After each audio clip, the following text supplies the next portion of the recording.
Agora vamos para a parte mais importante que gera mais questionamentos aí. Parcelamento. O parcelamento.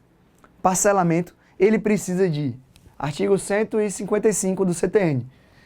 Lei específica. Se não tiver disposição em contrário, ele não exclui a incidência de juros de mora e multas, nem correção monetária.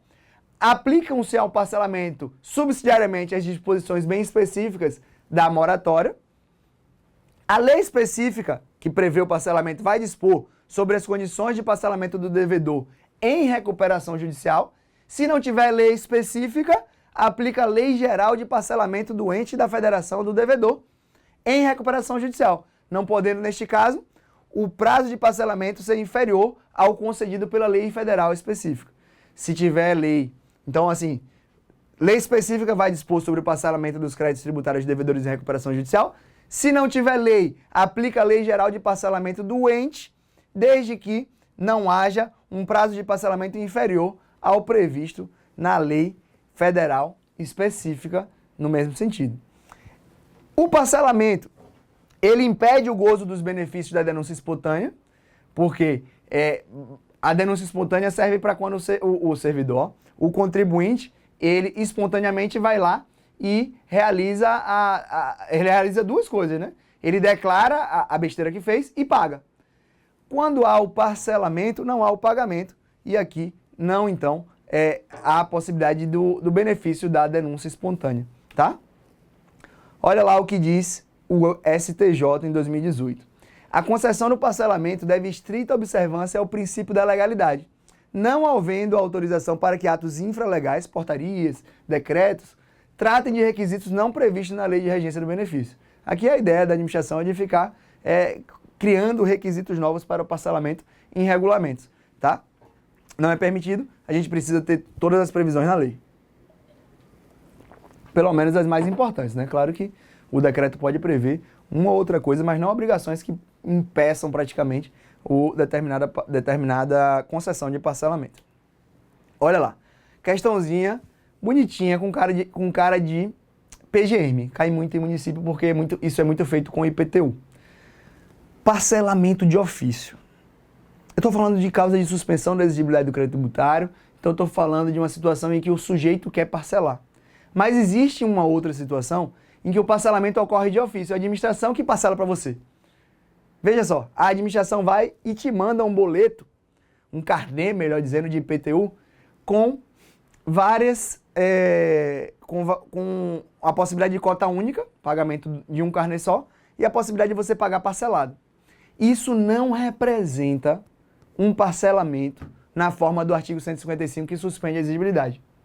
O STJ decidiu o seguinte: parcelamento de ofício da dívida tributária não configura causa interruptiva da contagem da prescrição, uma vez que o contribuinte não anuiu, ele não necessariamente reconheceu aquela dívida.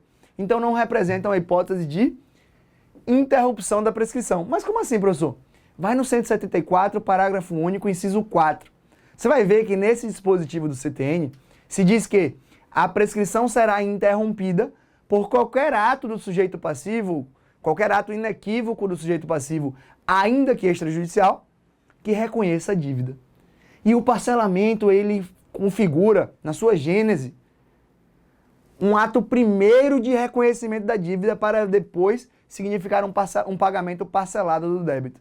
Quando eu vou lá e falo, quero pagar, se entende que, ao dizer que eu quero pagar ou parcelar, eu estou reconhecendo o que eu devo, então isso configura um ato inequívoco de reconhecimento da dívida pelo sujeito passivo.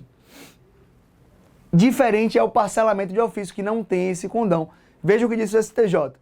A liberalidade do fisco em conceder ao contribuinte a opção de pagamento à vista, cota única, ou parcelado, veja que é uma opção de pagamento, não é efetivamente um parcelamento.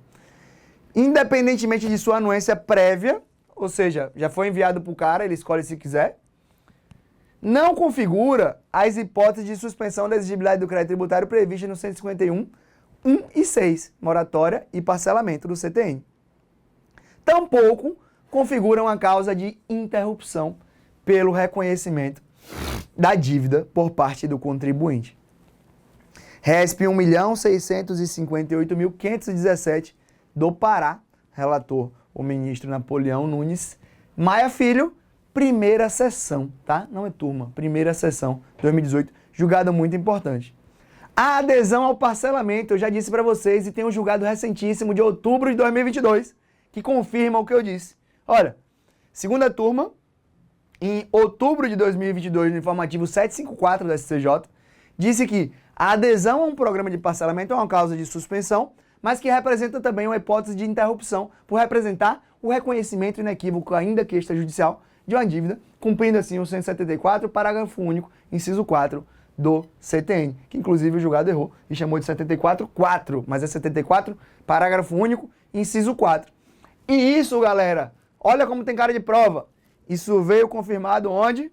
Súmula 653 do STJ de 2021.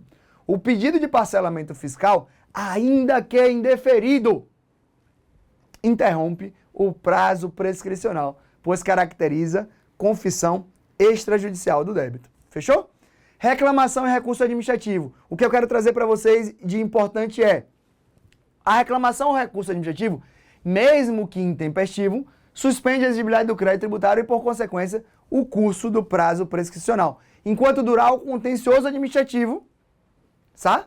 Nos termos do artigo 151, inciso 3, haverá essa suspensão, mesmo que intempestiva essa reclamação ou recurso. Isso é pacificão? Pode haver divergência? Pode. Esse tema aqui, ele não é, digamos assim, o mais claro decidido, mas é um julgado relativamente recente aí de 2018 e que vale vocês terem atenção.